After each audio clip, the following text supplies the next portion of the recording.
during the session, please do feel free to put them in the chat box, or when we stop for Q&A sections within the presentations, you can ask your questions then by either using the raise your hand button, or, like I say, putting your question in the chat box, and we'll try and go through all the questions.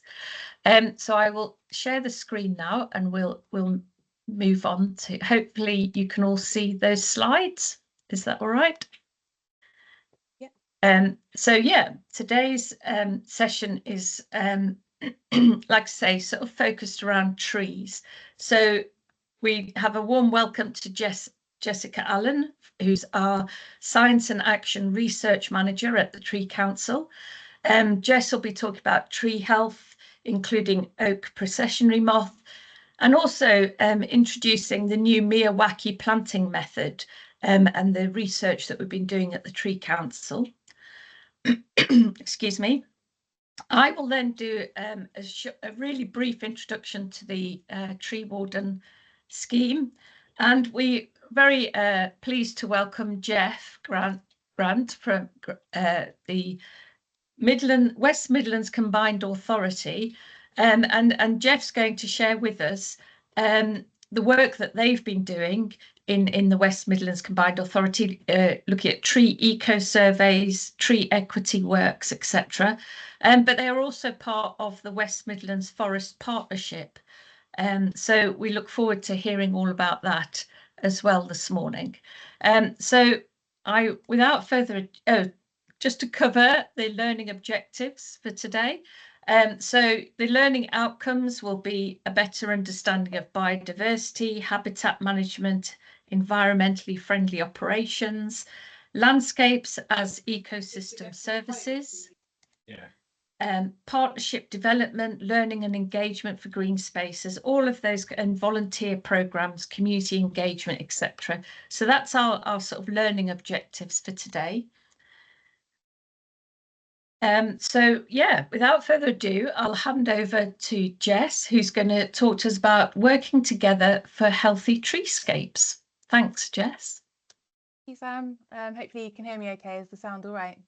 Loud enough? Great, thank you. Hi everyone, it's lovely to see all of you here today to talk about tree health. I'm Jess Allen, so I'm Science and Research Projects Manager here at the Tree Council. I'm going to talk about a few of the projects that we're currently working on that relate to tree health and how we can all contribute to improving the health and resilience of our treescapes. So next slide, please, Sam. So just to introduce the Tree Council for those who aren't familiar with us. So we're a national charity and we bring everyone together for the love of trees. We've got a team of around 25 people now and rapidly increasing, and we work across the UK, and we often focus on trees that are outside the woodlands, so those trees that are nearer to where people live and work and relax, such as in parks. And we've got several different pillars or areas of work, as you can see here. So firstly, we have community action. We work with tree wardens and others in local communities to plant and care for trees and hedgerows, and I'm sure Sam will talk more about this later on. And we also have a brilliant education team as well, who work with partners and schools and young people to inspire the next generation of young environmentalists. And then thirdly, so we're involved in science and research, and we focus on projects that deliver a practical change or influence policy. So these cover a range of topics relating to tree health and protection and establishment. And our role there is often to connect research and evidence with people who can actually use it out on the ground. And then finally, partnership power. So an important role of the Tree Council is to convene different organisations from the tree sector and encourage that collaborative working. And we do that by chairing various networks and groups. Next slide, please, Sam.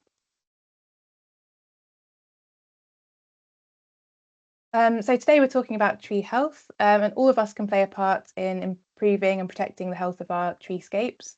And there are lots of different ways that we can do this. Some of them are shown here. So that could be by establishing new trees, by celebrating what we have, by making plans and strategies that support tree health, putting in place protection for our oldest trees. It could be looking out for pests and diseases, and we'll talk a bit about that shortly. and also participating in research and trials as well to help us all learn more collectively. And all of these different actions can really help. So today I thought I'd cover 3 topics that we're working on at the moment, which might be of interest to you and which have hopefully opportunities to get involved as well. Next slide, please. So the 3 topics that I was going to talk to you about today are firstly our project on tree establishment, which is a research project looking to improve the evidence on tree mortality rates, and we're trying to produce a sort of useful new tool and approach for monitoring tree survival rates. And then I'll talk about oak processionary moth, which is a pest of oak trees, and explain why it's important to be aware of, even though it's not established in the Midlands yet, and what to do if you do spot it. And then finally, I thought I'd discuss a citizen science project that's a bit more appropriate to this time of year, which focuses on mistletoe. So hopefully that's something a bit more fun and interesting that you can help us with. Next slide, please, Sam. So tree establishment monitoring. So we're really delighted to be. We've still got it. And away from your Arnie. So we're delighted to be working on a DEFRA-funded project that's investigating ways to improve evidence on tree survival rates. So we're working with Forest Research and Ferra Science on this project, and we feel that it's one that has a real potential to make a positive and practical difference to how we plant and care for trees in their early years, so sort of the first sort of 5 years of their lives when they've been planted. And as I'm sure that you all know and you've noticed, there's a big momentum around tree planting at the moment, with national targets, public and private funding being invested in it. And this is really great, and it recognises all of the benefits that trees bring to us, whether that's carbon, air quality, biodiversity, visual appeal, health and well-being, whichever benefits that are important to people. But we need those trees to survive and to thrive into the future if we want to see those benefits. So understanding how successful tree planting is really important so that we can work out what works well, what doesn't, and to learn and improve. And at the moment, there isn't really a very good evidence base around this in the UK. So we want to fill that gap. So we're hoping that better evidence will help us to improve practice and becoming more efficient and deliver maximum benefit through tree planting and establishment. It's also worth thinking about the fact that tree establishment could become more challenging in the future in the face of climate change, and also increased pest and disease risk, and we might need to adapt how we plant trees and how we care for them. And so having that really good evidence base can support that. And we also want to encourage care for trees throughout their lifetime, so monitoring their health right from the start when they're in the ground is an important part of this as well. So we see this project as a really useful opportunity to learn and to make sure that trees planted now have the best possible impact for people and for nature in the future. So last year we started a scoping study, and we did some sort of exploratory research to find out what the potential opportunities were for improving this evidence. And then this year we're trialling a new monitoring protocol that can be used to inspect sort of the health of trees in their early years. Next slide, please. So this year we've assembled a group of around 35 different organisations of different types, so some local authorities, some charities, community groups and so on, and they volunteered to help test our new monitoring protocol and an app. And we completed this trial back in September, and in total they assessed around 1,200 trees at nearly 40 different planting sites. And they tried out our protocol on different types of tree planting, so hedgerows, woodlands, and also sort of more standard trees in urban settings. And that means that we can test how the protocol needs to be adapted to those different settings and different types of planting. So at the moment, we're still processing all of the data that they've gathered. And also they gave us lots of really useful feedback on how the app itself works and the protocol. So we're reviewing that at the moment and seeing how we can use that to improve the process. Next slide, please, Sam. So to give you an idea of the types of information that participants were asked to collect, it's summarised here on this slide. So the app that we developed helps to streamline the sort of collection of all of this information, so it's easier for people to do, and it takes the user through each of these steps. So the first set of information, sort of on the left-hand side of the screen, so module 1, it's all about the site and the planting and the person who's collecting the data. And we recommend that people complete that before going out on site to save time when they are on site. And then once they get out into the field, the participants are asked to assess trees individually, so a certain number of trees. Obviously, if it's a large planting site, then it's not possible to do each and every single one. But for those that they do assess, we ask for the location, for the species, and to sort of grade the tree on a scale of 1 to 4. So 1 being excellent and 4 being dead or missing. And I'll show you those definitions in a second. And they're asked to take photos, which the app facilitates in an easy way. And for any trees that they rate as in poor condition, they're then asked to note any sort of the factors that you can see there in the third list.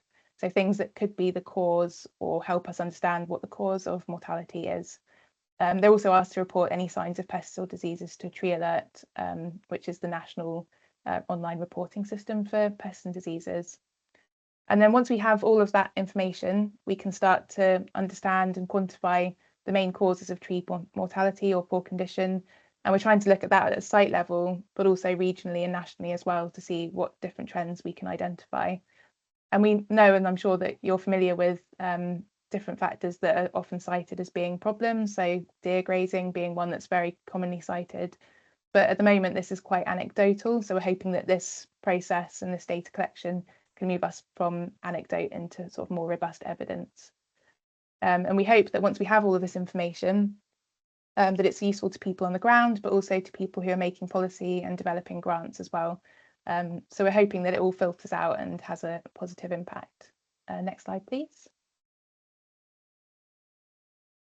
So an important part of the assessment is this 4-point scale, which is something that we've started testing this year in the trial. And this is still in development, and we're sort of looking at those definitions to see how consistently they're interpreted by different people. And we've tried it ourselves, and it can be quite difficult to assess trees, particularly if they are in poor condition. So that's a really important part of the research project this year, is to test how good these definitions are, and to understand sort of the practical challenges of doing the monitoring as well. Next slide, please, Sam.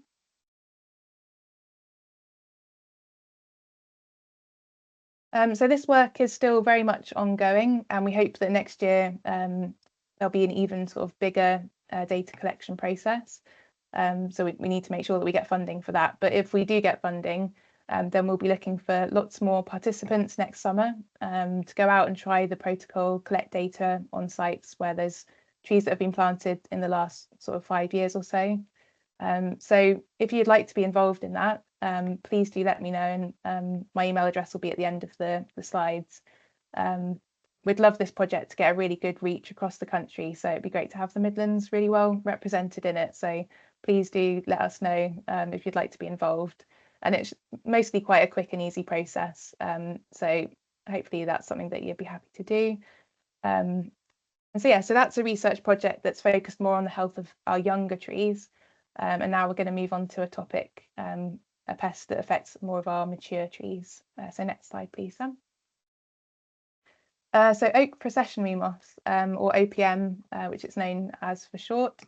So this is a pest of oak trees. And this is a really good photo of OPM caterpillars doing what they're named for and processing around a tree. And they also do this on the ground as well to move between different oak trees. And so I wanted to talk about OPM, even though it doesn't have an established population in the Midlands yet, because it is good to be aware of it and to be vigilant. And there has been a previous outbreak in the Midlands, so it's important to be aware of. Next slide, please. So before we get on to OPM itself, it's just worth reflecting on the importance of oak as a species in Britain. So obviously it's a hugely important tree culturally, and we have a really large number of ancient and veteran oaks in the UK. As you can see, this is the Queen Elizabeth oak in Midhurst in Sussex on the screen. So oak obviously provides really high biodiversity value and also lots of cultural benefits too, and carbon sequestration. And so these values are recognised by government, by DEFRA, and these figures here are taken from their tree health resilience strategy. And because oak is seen as such an important species, there's been a significant amount of research put into OPM response to make sure that the response is effective and proportionate. And so at the Tree Council, we've been helping with that for the last sort of 5 years or so. Next slide, please. So OPM is an insect pest of oak trees. It's been present in the UK since 2006, and it was introduced accidentally on imported oak trees, and the species originates in southern Europe. There's been a control programme taking place in the UK since 2012, so that's over a decade now. And the established population is still geographically limited in London and the southeast. And it has spread over time, but the understanding is that it's spread more slowly because of the management programme. And unfortunately, it won't be eradicated from the UK now. So the focus of national policy is to constrain the population as much as possible in its established area. So the caterpillars of OPM emerge in the early summer, and they complete their life cycle then on oak trees throughout the summer months. And that involves building nests among the branches, which is probably what most people are likely to spot if it is present. And from what I hear, the last couple of years, the population has been quite low. And that could be due to effective control programs in place, or it could be due to natural population cycles. So it's not to say that the populations won't rise again and come back up and cause more problems. In terms of what action can be taken in response, so the sort of standard actions that are taken to control OPM are manual removal of their nests and the caterpillars, and also chemical control, so spraying with pesticides as well. And also there's been a considerable amount of research recently into alternative controls, so things like natural predation and using pheromone traps to disrupt their mating. So that research is ongoing by Forest Research and DEFRA and their other partners as well. Next slide, please. So this shows a distribution map, which is available online at the OPM Resource Hub, and there's a link there at the bottom of the slide. So as you can see, the population is really concentrated in London and the surrounding area, so that's those red dots. And the government has allocated 3 OPM management zones, and you can sort of see the blue one beneath the red dots. So that's the established area, and that's mostly just London and the surrounding counties. So yes, that's called the established area, and then the yellow zone is called the buffer zone. And obviously there's less of a population around there, but it has spread out slightly into that zone. And the rest of the country, which is green and includes the Midlands, is the pest-free area.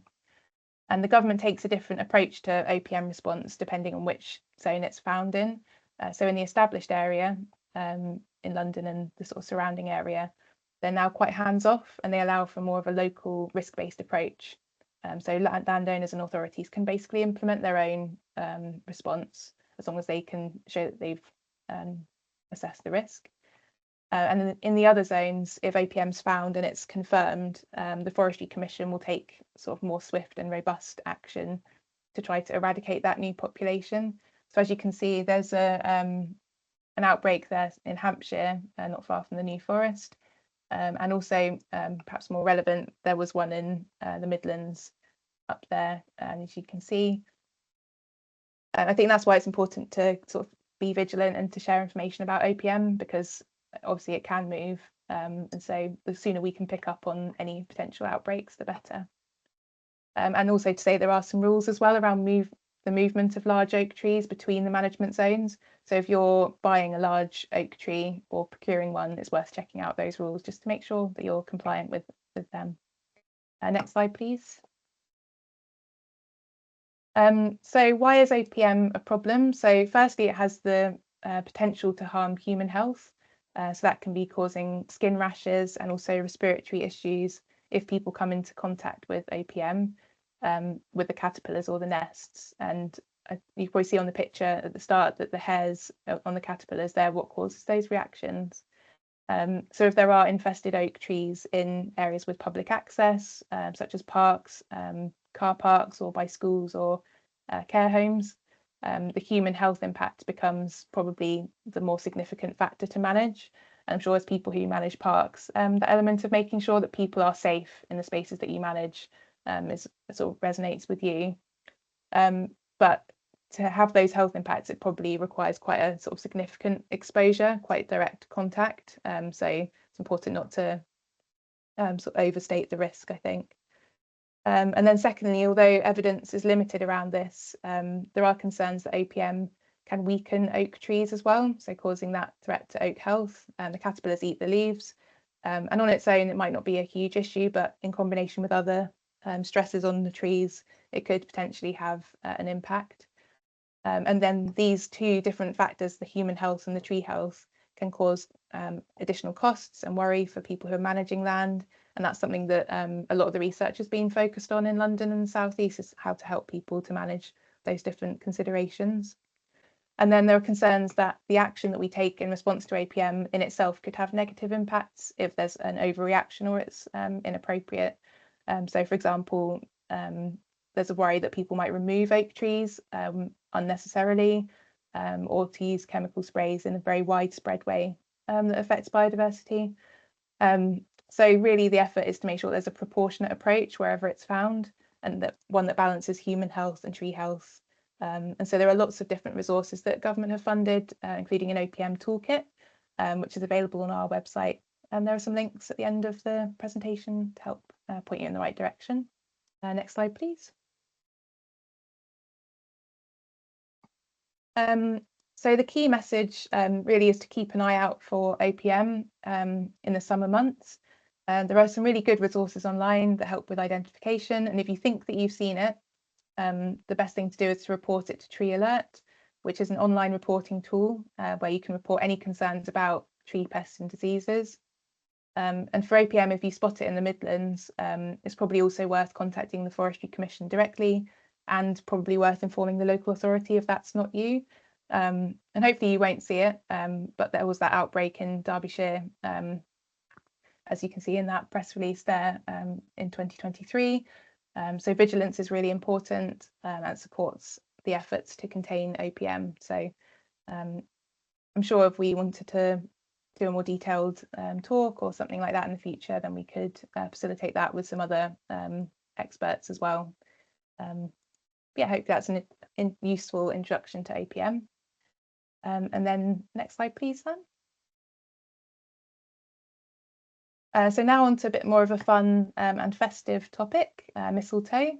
So at the Tree Council, we're really pleased to support a number of PhD students in their research. And one that we're currently working with is Ollie Spacey, who is a student at the University of Oxford, and he's working on mistletoe. And obviously mistletoe has a lot of cultural significance with Christmas and Druids and Norse mythology. And it's also seen as a symbol of fertility and love. And it's the county flower of Herefordshire as well, showing how significant it is in certain parts of the UK. And it's a really fascinating native plant. It's a hemiparasite. The species that we have here in the UK is called Viscum album.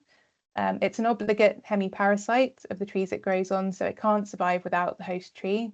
And it takes nutrients and water from the tree, but it does also photosynthesize itself, so it's not sort of a pure parasite. And it has white berries, which are spread by birds like thrushes and blackcaps. And obviously when the seeds then get stuck to trees and they're in a suitable location, those seeds germinate and create a new mistletoe plant. And it forms characteristic clumps, as you can see in this picture here. I'm sure that you've all seen trees similar to that. And it's this time of year where you really start to notice them standing out amongst the branches. And in terms of the species of tree that you might see them on, it's species like apple, hawthorn, poplar, lime and willow, but also sometimes on other species. And while it is an important native plant, it can be seen as problematic when in very high abundance. So there are concerns that it can negatively affect trees or weaken them. And I think in orchards, for example, it's managed to keep it in check to make sure that those trees are still healthy. And with climate change in the future, mistletoe might spread and its range might expand. So we want to know more about its current distribution and in particular its abundance, and to learn more about its relationship with trees and how that might change in the future. So Ollie's focusing on that this year. He's doing really interesting research, and I'm sure he'd be happy to give a talk as well if you'd like a talk from a proper mistletoe expert. Next slide, please. And so we have an exciting citizen science project And we hope that potentially you and your networks and contacts could help with this. So Ollie's using citizen science to help understand mistletoe populations in the UK, and anyone can get involved in reporting sightings. So he's developed an app called MistleGo, and that name is inspired by Pokemon Go. So it's encouraging people to go out and have a look, see if they can find mistletoe and then report it. And he launched the app last year in 2023. He's running it again this winter. And last year he had over 1,200 reports of mistletoe summarised in the map to the left. And as you can see, there are some sort of hotspots and some clusters, but it doesn't mean that it's not present in other areas. So we want everyone to go out, and the more data that we can get, the better. Next slide, please. So you can download and share the MistleGo app. It's free to use, and if you'd like more information, maybe get in touch with me or through Sam. I'm sure we can send out some more information. It's a really fun activity to do, gets people outside in the cold weather, and obviously it's nice and Christmassy, so please do get involved with that one if you can. Next slide, please, Sam.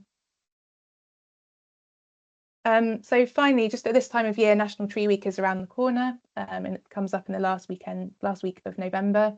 And it's a brilliant opportunity for everyone to get together and celebrate trees as we go into the tree planting season. So we've got lots of different ways that you can get involved in that on our website. But I just wanted to highlight that there's 3 online talks which are free to attend. And we've got some really great speakers this year, some leading experts and authors and campaigners. So please do have a look at those and sign up if there's a topic that you're interested in. Next slide, please, Sam. And then finally, on this slide, there are some useful links to where you can find some further information about tree health. And please do get in touch. My email address is there if you'd like to be involved, particularly in the tree establishment project. I would really love to hear from you if you'd like to get involved in that. And yeah, so there's some resources here. So Tree Alert, as I said, that's the reporting tool for pests and diseases. The Tree Council website has toolkits and different research findings. We've got a Substack called Tree Talk, where we have regular blogs from experts.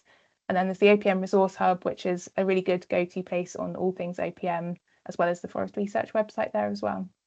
So thanks for listening. I know it's quite a few different topics to think about. But yeah, thank you for listening, and I'm sure we're happy to take any questions. Well, thank you very much, Jess, on behalf of the Midlands Parks Forum group. That was really interesting. And if anyone's got any questions, do you want to raise your hands? We'll try and see. We've got one question, or more of a comment, Jess, in the chat box. Nicola said she can't find the MistleGo app on Android. Do you know if it's available on Android? I think it should be. So it's hosted within the ArcGIS Survey 123 app. So it might be easiest to scan the QR code or to use one of our links. Yeah, but we could send that around in an email after. That helps. Yeah, that's fine. Yeah, so maybe go in the. Do you find Arc123 GIS, whatever it's called? Sorry, in like the Play Store or something like that on your phone? Yeah, I think so. Yeah, and then once you've got that, then it should be quite simple to get MistleGo set up. No, that's great. Thank you very much. Well, I can't see at the moment that anyone's got their hands up for any questions. But no, thank you very much, Jess. That was really interesting. And thanks for all those links as well, because these slides will be shared with everyone. So they will be able to pick up those links through the slides, and the session's also being recorded, so those people who either missed the beginning of your talk or perhaps can't join us today can catch up with the recording as well. So thank you. Feel free, Jess, to remain for the rest of the session, but we understand you're quite busy as well, so if you need to go, that's not a problem. And once again, thank you very much for your time. So we'll move on now, and I'm going to just introduce you. Well, I think, some of you may have already had an introduction to the National Tree Warden Scheme, but we thought because we're talking trees, it's a good opportunity to just talk about, the National Tree Warden Scheme and the opportunity, if you haven't set up a tree warden network within your area, to consider it. We do have several tree warden networks across the East and West Midlands, but there are some areas that don't currently have a tree warden network. So I will hopefully inspire you with the next few slides to consider it. To consider setting up this great opportunity for volunteers in your local authority. And Jess showed us a slide where she talked about the different work areas of the Tree Council. And you could see from that slide that tree wardens sat within the community action sort of focus of the Tree Council's work. But actually, tree wardens are quite key to all of the work at the Tree Council. We have tree wardens who support our national schools programme. We have lots of tree warden networks and tree wardens who get involved in science and research. And many of them are already involved in some of the projects that Jess has talked about this morning. And they also are one of our partners. So Tree Warden Network becomes a member of the Tree Council. So you are considered as one of our many sort of 100+ member organisations. So there's lots of opportunity to get involved in consultations, to sort of have your voice added to all the other voices to stand up for trees. So the Tree Warden Scheme, it's critical to delivering some of our our key goals at the Tree Council, and that is to make trees matter to everyone, to provide better care for trees of all ages. So it's not just about our young tree planting, but it's about all the existing trees that we have, and our mature trees, our ancient trees, our veteran trees, our important trees, our significantly, heritage trees. So it's about all of the trees that we have, but to also plant more trees. We know the importance of planting more trees, but it's got to be, as you all are already aware, it's about the right tree in the right place, and also of the right source. So thinking about where we're actually buying our trees, and Jess mentioned that in her talk, about the need to reduce or eliminate, the risk of transferring pests and diseases.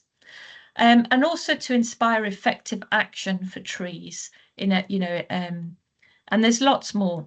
But the Tree Council, we coordinate the National Tree Warden Scheme.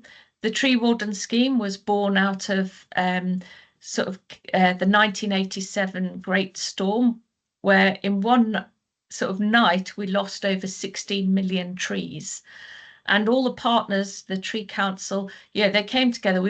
They all thought, we got to have a national network of volunteers out there, not just replanting our treescape, but looking after those trees, looking after our existing trees, monitoring them, recording them, planting new trees, caring for those trees. So making sure that those trees we're planting reach maturity. So using existing examples from Leicestershire and from Sussex, where there were already tree warden networks, the Tree Council used those examples and set up the National Tree Warden Scheme.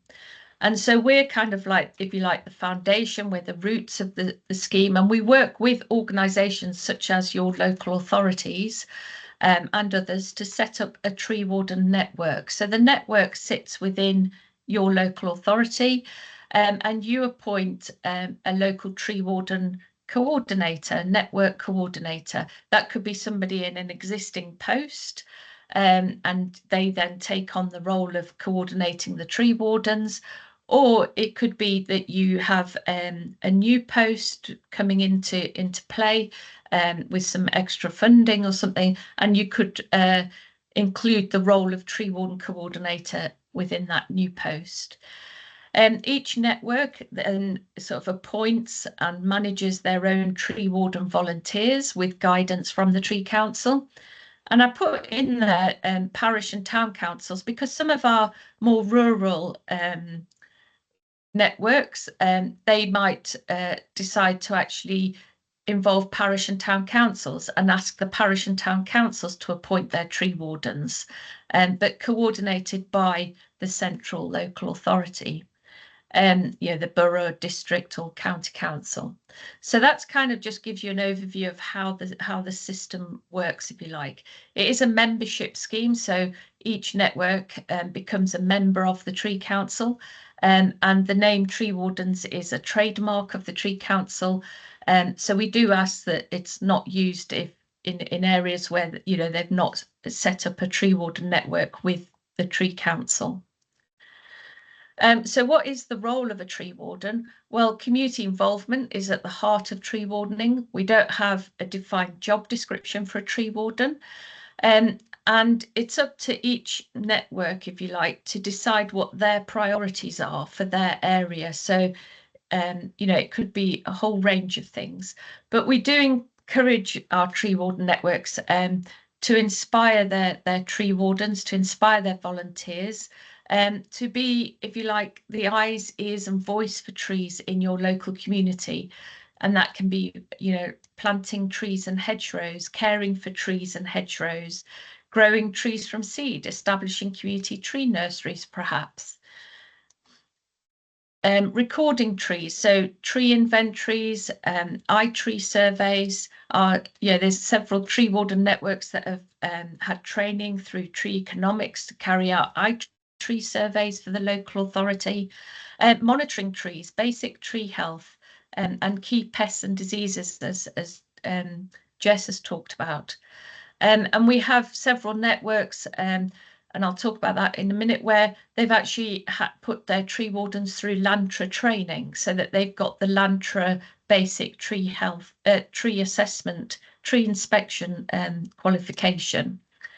And mapping and monitoring. So tree wardens have been involved in tree canopy cover mapping, biodiversity opportunity mapping, and all about, especially with hedgerows, it's about surveying those hedgerows and looking for habitat connectivity, looking for the gaps that can be filled, looking for connecting those different habitats as well, using tree corridors. Our tree wardens in Erewash in Derbyshire were recognised by Forest Research for the contribution they made in over sort of 2021 during the pandemic period, when we were all sort of locked in our homes and we could only go out to do an hour's exercise.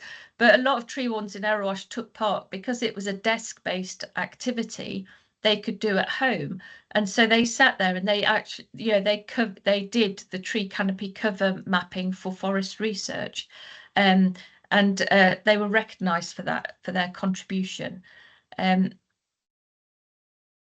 Reviewing and commenting on TPO applications or development plans. So some local authorities will kind of train their tree wardens, if you like, sort of give them some training, get them out there, asking them to go and review, go and have, their TPO applications to help support the tree officer, looking at perhaps development plans, neighbourhood plans, or in Scotland they're called local place plans, on behalf of the parish or town council or the local authority, and just add that voice, add that sort of voice for trees.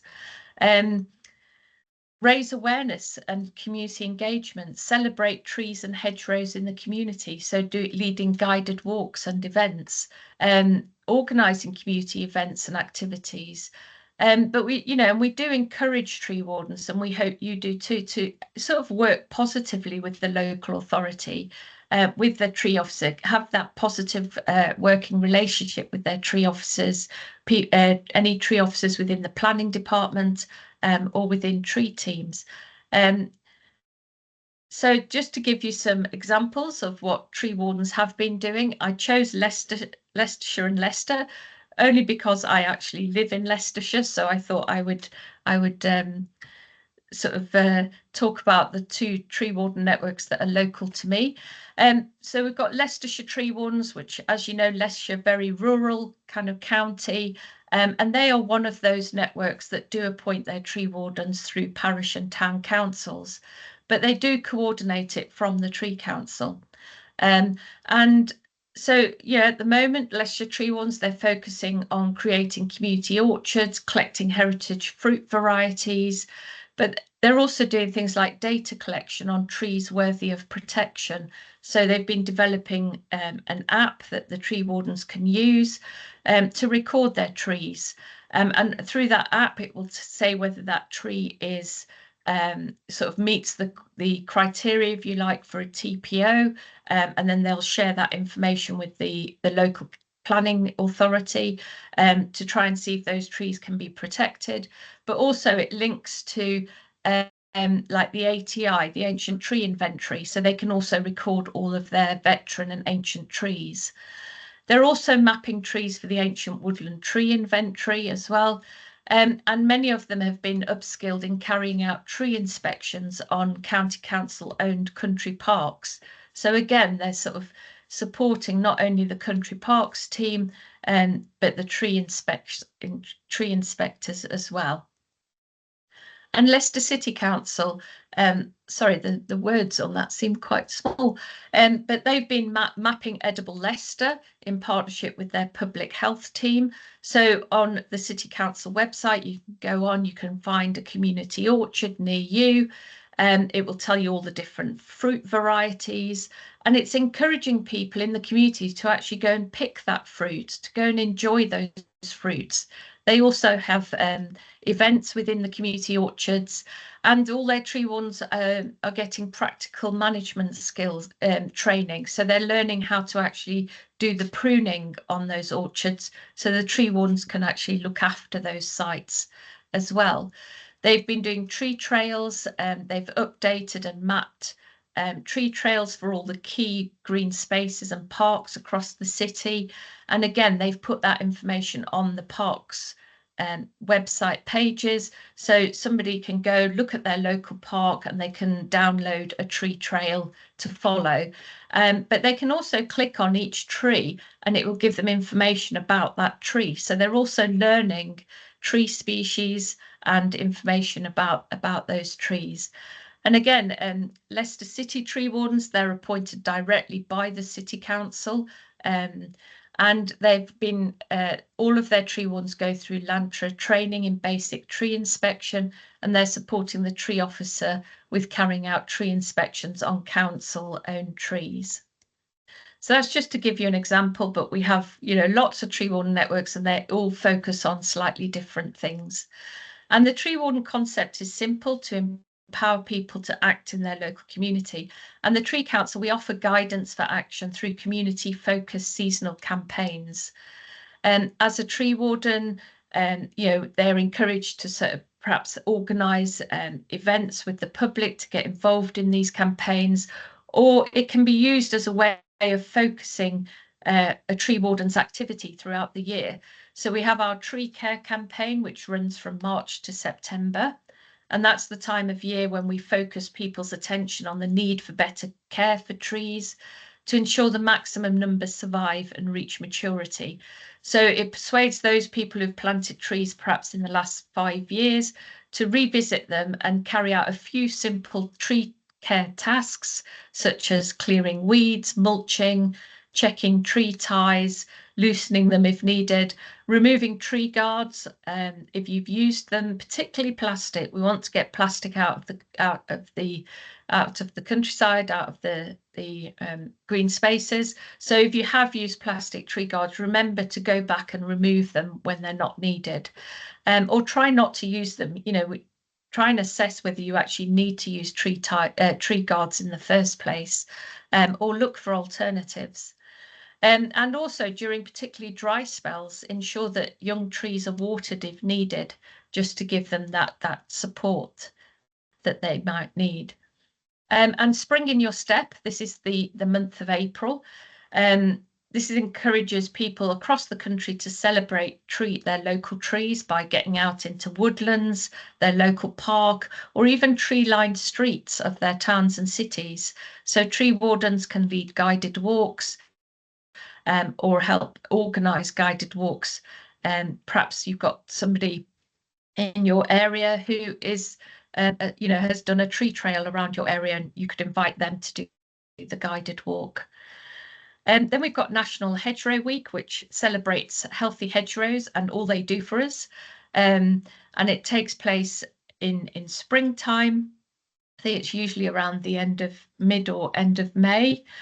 And we've got a seed gathering season, which is a month-long celebration in the autumn to inspire local communities and families to gather seeds, fruits, nuts, to sow, nurture and help grow our trees of the future. And then this all culminates, if you like, with National Tree Week, which, as Jess mentioned, starts next week. And that's when lots of us put on our boots and gloves, if you like, and we come together to plant trees. So these are all activities that could take place, in your area. But if you have a tree warden network, it's the tree wardens that could help sort of organise these events as well for you or with you. And to support our sort of tree wardens and our network coordinators to deliver training to their volunteers, we've developed a range of training modules, and each one comes with a downloadable learning guide for your volunteers, but also for the coordinator or the training facilitator delivering the training. We also have PowerPoint slides, speaker notes, to help you as well. So this is intended to help supplement any other training a network might want to provide, and we will be building on these modules over time. So this is just an example of what we have at the moment. So there's some tree-focused ones and also some hedge-focused learning guides. And the hedge learning guide you can actually also download from the HedgeLink website. We also have our own grants available to support tree wardens and that are doing projects in their local community. Our Branching Out grant is our main community grant, and that's for small grants of between £500 and £2,500. Unfortunately, local authorities are not able to apply for this grant. It is aimed at communities, but you can apply if you have a tree warden network. Your tree wardens can put the application in on your behalf. Orchards for Schools, despite the name, isn't just fruit trees. It's funding for hedgerows too. And it's an opportunity for schools to get additional support and resources through our Young Tree Champion programme as well. And then we have opportunities for larger scale tree planting projects, from orchards to hedgerows, agroforestry projects to community woodlands, with funding from around £2,500 to just under £15,000 through various streams that we have at the moment. So these come from our Network Rail funding for projects in England and Wales, our National Highways project partnership for projects in England, and our Scottish Power Energy partnership for projects only in Scotland. And young people around the country are becoming a force for nature, and we believe that every young person has it within themselves to be a force for nature, to connect with, learn about, care for, and share with others the awesome power of trees and the natural world. Connecting young people with trees and each other, our programmes have been designed to address 4 key challenges faced by schools. So rising eco-anxiety amongst young people and teachers, a knowledge and skills gap associated with tree health, horticulture and the impact of the nature crisis, limited opportunities for young people to influence positive change, especially in areas of high deprivation, and nature-poor school grounds. So our grants programme for schools, our Orchards for Schools, provides a free one-off pack of fruit trees and or fruiting hedgerow whips that are the start of their planting journey, or whose priority perhaps is a straightforward way of greening their school grounds for biodiversity.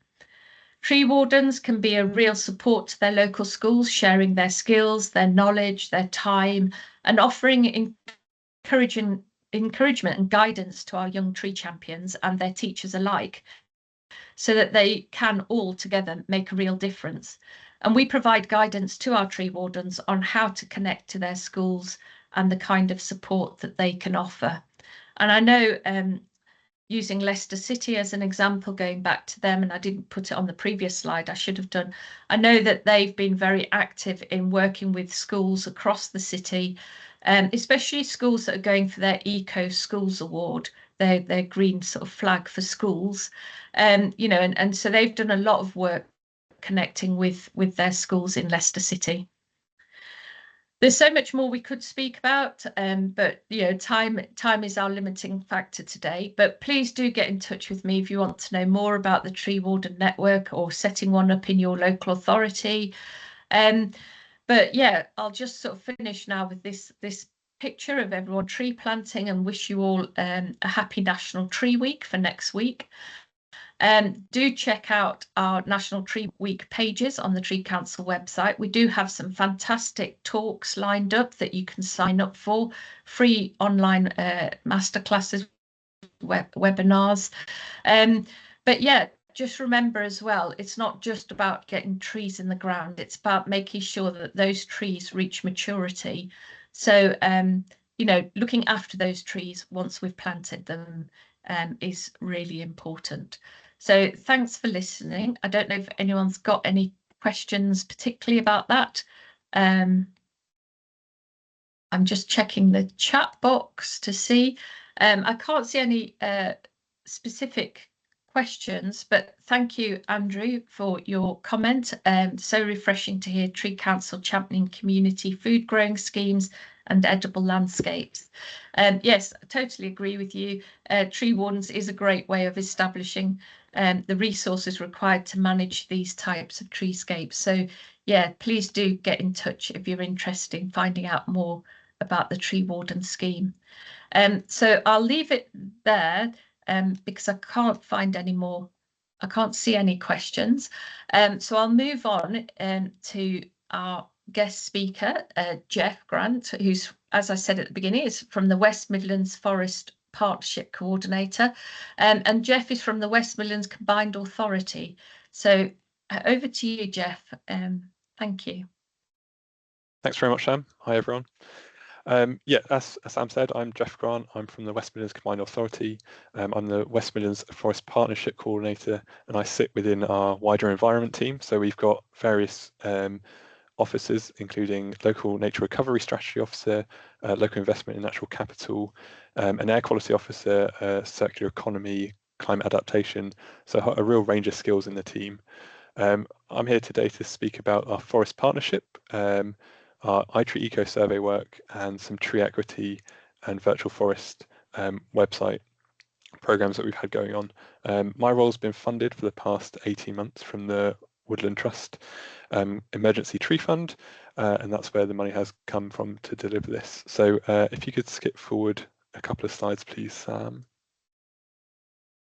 Yeah, that one, perfect. So just to clarify what I mean by the West Midlands, because every meeting I go to, it seems to be a slightly different definition.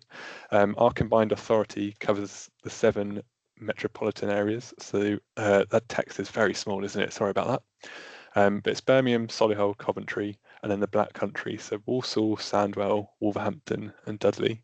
And then we also have the non-constituent authority members, which are Warwickshire, Shropshire, Telford and Wrekin, Cannock Chase, and strays into Redditch as well.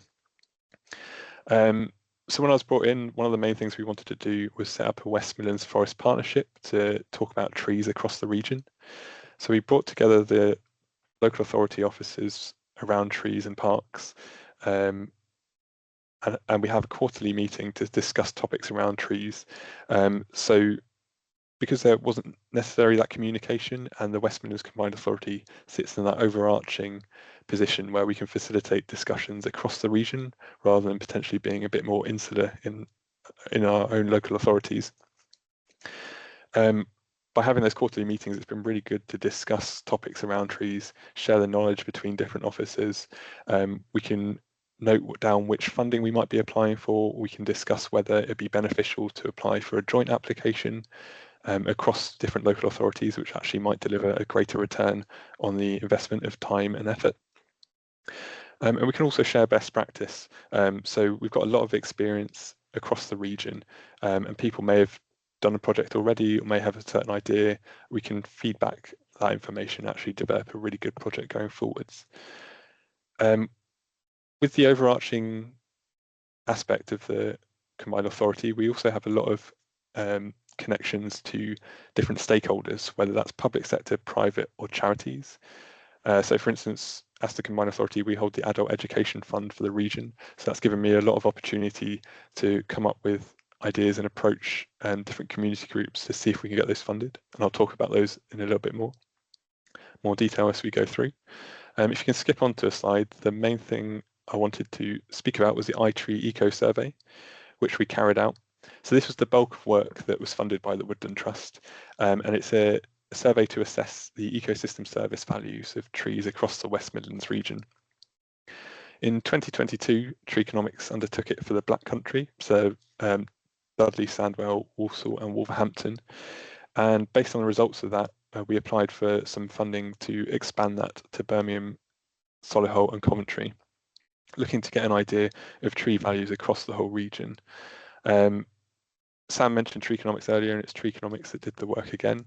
So they identified 1,000 plots to be surveyed across the region, which provide a proportionate survey effort of the region.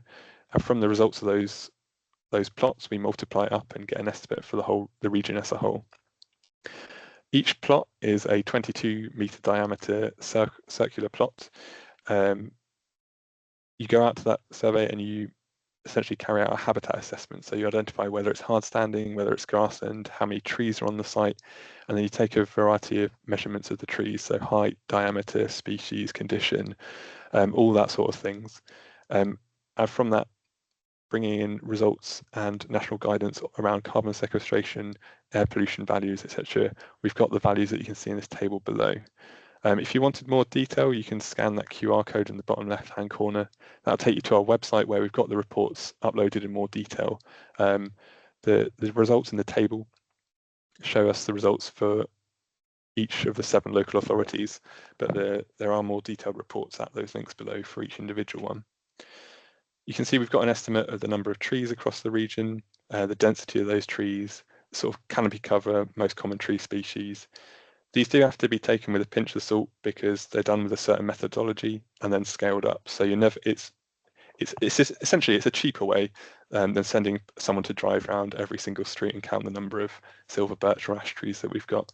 But it gives a really good picture of the rough estimates, and it allows us to develop working methodologies going forwards to establish where we want to plant, get the right tree in the right place. As is the key method, key meaning of the work.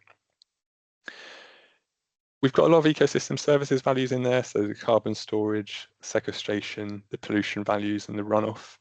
It's really useful having those if I can take it to that. If I can take that to our transport teams, our housing colleagues, those are the sort of figures they're interested in when thinking about developing their new schemes.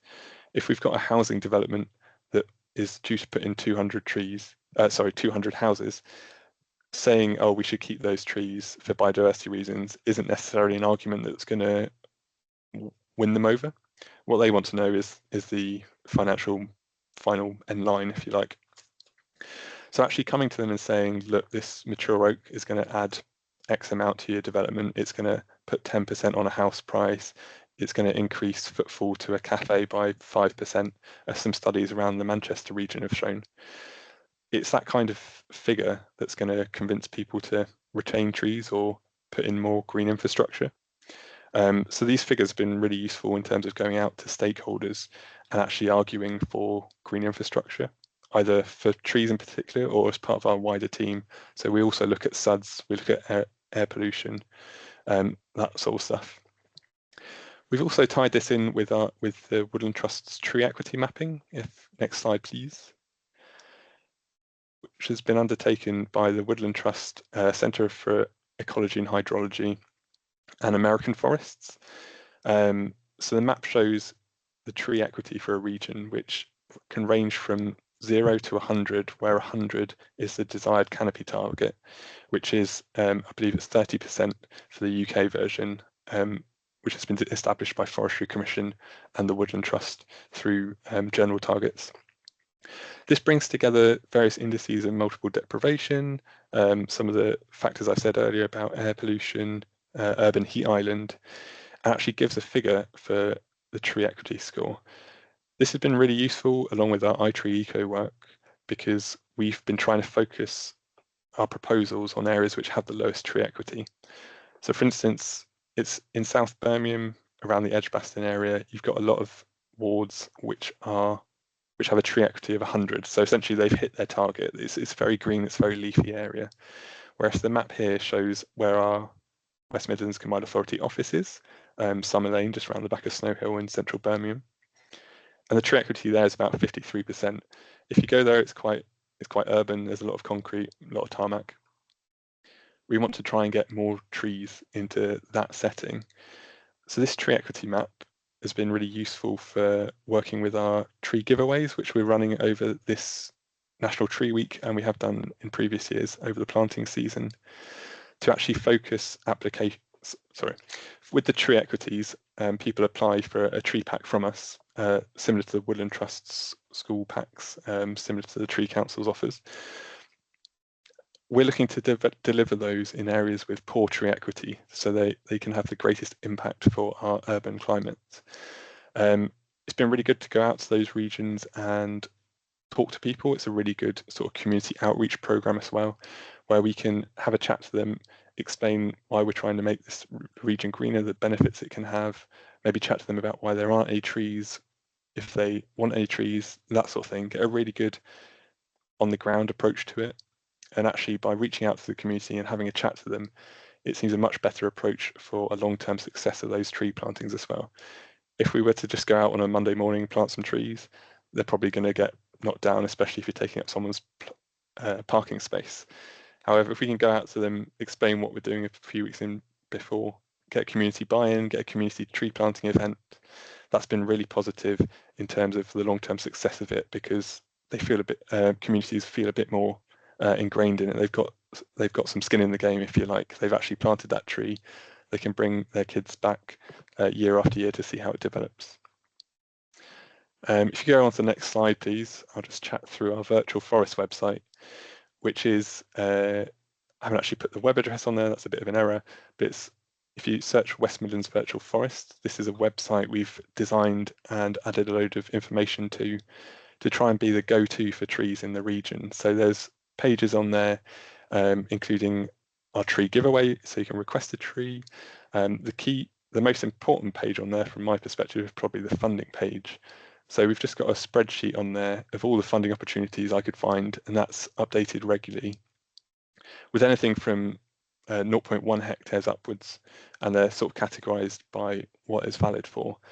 So I think a lot of your areas will probably stray into it, and a lot of the funding is nationwide. So I'd really recommend having a look at that if you want to see some funding opportunities that are available. We're also tracking on that the amount of planting that we're doing. So through my discussions with stakeholders, I asked them to send across their GIS mapping for the trees that they've planted, and that shows up on the map. Again, that, similar to the tree equity, that's been really useful in focusing our areas on areas with less tree planting. It's also helped us establish a planting opportunity mapping, which is a GIS layer, which basically shows where we don't have any trees and the potential that we could have trees planted there. So we've tied together the trees that we know of, the green infrastructure that we know of, alongside the underground map of sort of services, so cabling, pipe work, and known buildings, just so that we can figure out, oh look, this might be a good site to plant a tree at. So then we can actually outreach to that landowner and see if there's something we can work together on to get a tree there. There's also a guidance page, so mainly aimed more at communities, but there's some PDFs that are downloadable just to give some guidance on planting and care of your tree, because as has already been mentioned on the call, we're very keen to plant the right tree in the right place and for the right reasons.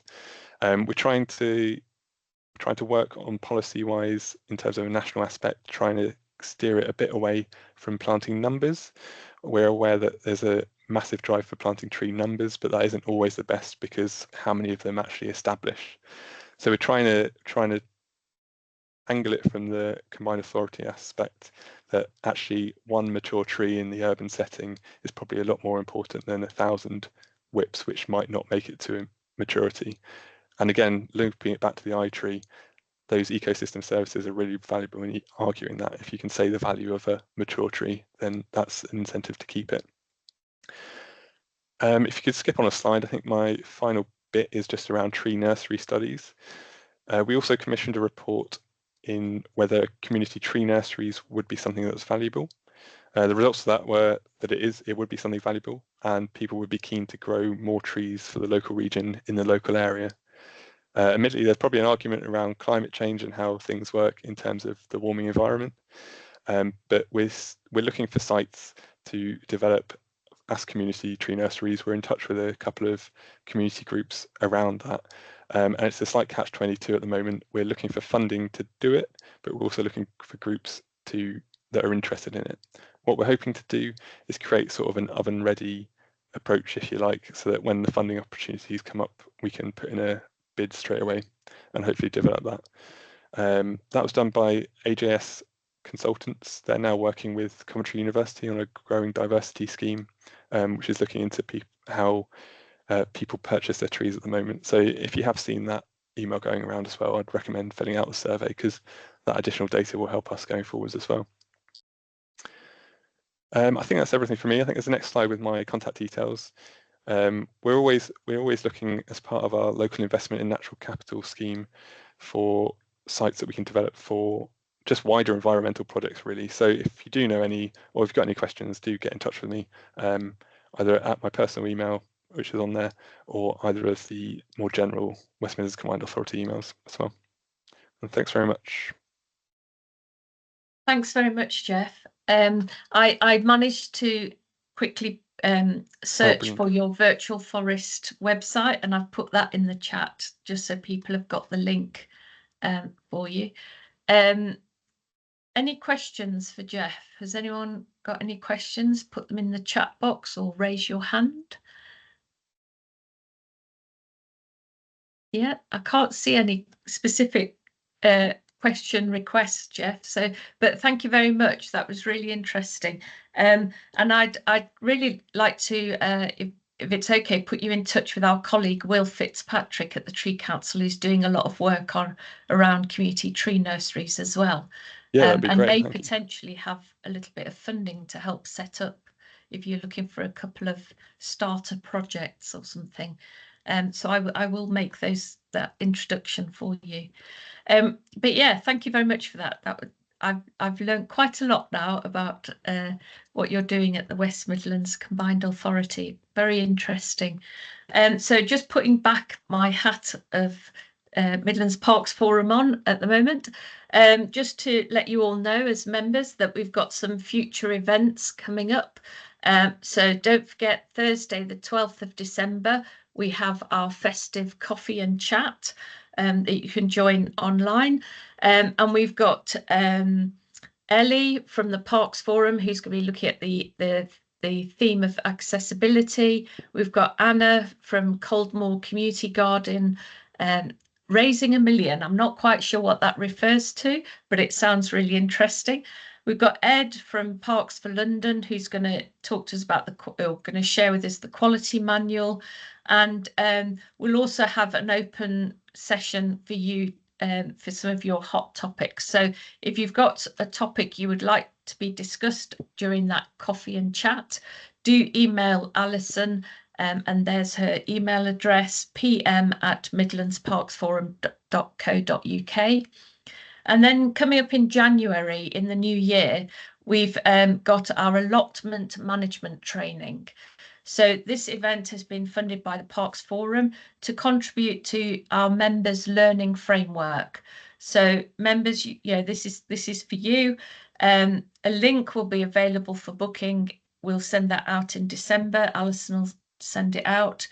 Initially, we encourage one representative per organisation to register, but if we do have spare places, we will then open those up to additional members from your organisation.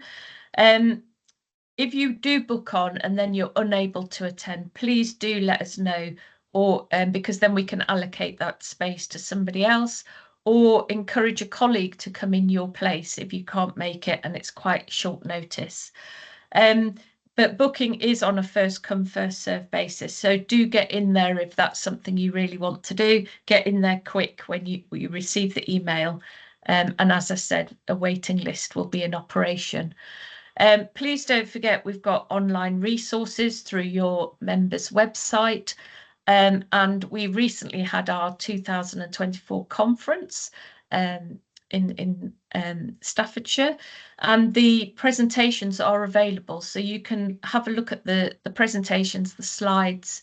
Sorry, they will be available in December to download from the website. So do remember to go and have a look at that, especially if you couldn't attend the conference and you want to catch up on the presentations that were given, or you just want to remind yourself if you did attend.